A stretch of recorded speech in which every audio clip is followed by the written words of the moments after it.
Hey guys, welcome back to my channel Anjali video. Radhe Radhe, जय श्याम। कैसे हो आप सब लोग? आजकल मुझे प्लांट्स से प्यार हो गया है, मुझे पौधों से बहुत प्यार हो गया है और मैं उनकी काफ़ी केयर करती हूँ। पौधे लगाना आसान नहीं, उनकी केयर करना, उनको टाइम से पानी देना, खाद, मिट्टी, उनकी देखभाल।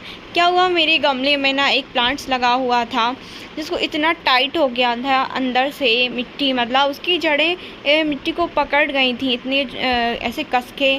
तो अगर हम उसको नहीं निकालते तो वो कुछ टाइम में उसके पत्ते पीले पड़ जाते और वो पूरा ख़राब हो जाता। इसलिए मैंने उसको निकाला और पहले हमने उसको छोटी बाल्टी में लगाया हुआ था, फिर उसकी मिट्टी को पूरी तरह से अच्छे से पूरा बाहर किया, पूरा ऐसे जम गया था। फिर मैंने उसकी कटिंग की, मैंने उसको नीचे से पूरी कटिंग कर दी और मिट्टी को ना फोड़ फोड़ के, और जो कटिंग थी वो मैंने उस छोटी बाल्टी में लगा दी क्योंकि वो भी मैं वेस्ट करना नहीं चाहती थी। Okay guys.